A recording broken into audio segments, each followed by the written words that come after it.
అరే కౌశిక్, నీ స్థాయి సీఎం గారి గురించి మాట్లాడే స్థాయి నీది కాదు. ఏదో ఒకటి మాట్లాడితే టీవీలో కనబడతా అని చెప్పి అవగాహన లేకుండా, ఆలోచన లేకుండా ఏది పడితే అది మాట్లాడుతున్నావు. ఆ కుటుంబంలో మొన్న స్టాంపేడ్ జరిగి చనిపోతే వారం రోజుల వరకు కనీసం సంతాపం ప్రకటించాలి ఆ కుటుంబానికి, కానీ ఒక నైతిక జ్ఞానం కూడా నీకు లేదు. నువ్వు శాసనసభ్యునిగా ప్రొసీజర్ ఏంది, ఏ రకంగా సిస్టమ్ ఫాలో అవుతుంది, పోలీస్ డ్యూటీస్ ఏంది కూడా తెలియకుండా ఏదో ఒకటి ఏది పడుతుంది మాట్లాడితే టీవీలో కనబడతా అని చెప్పి మాట్లాడుతున్నావు. నీ నోటికి ఇదే విధంగా తాళం వేయకుండా అడ్డగోలుగా మాట్లాడితే రేపు పొద్దున నీ నాలుకని చీరేసే పరిస్థితి ఏదైతే తెలంగాణ ప్రజలకు వస్తుంది. ఆంబోతు లెక్క వివరించకు. నువ్వు ఒక గౌరవమైన శాసన సభ్యునివి.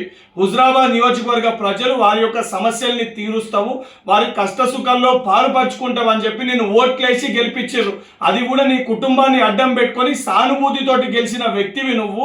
ఈరోజు నువ్వు రేవంత్ రెడ్డి గారి గురించి పదే పదే మాట్లాడుతున్నావు.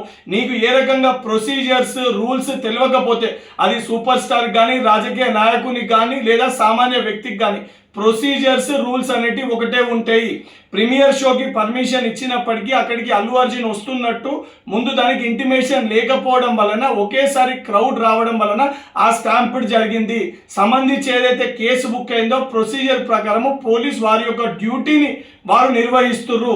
దీంట్లో ముఖ్యమంత్రి కానీ గవర్నమెంట్ కానీ ఏం సంబంధం ఉంటుంది? ఆ కనీస జ్ఞానం నీకు లేకపోతే 80,000 పుస్తకాలు చదివి జ్ఞానం ఉన్న వ్యక్తి మీ పార్టీ అధ్యక్షులుగా కల్వకుంట్ల చంద్రశేఖర్ రావు గారి దగ్గరికి ఫార్మ్ హౌస్కి వెళ్ళి ఒకరోజు ట్రైనింగ్ తీసుకో.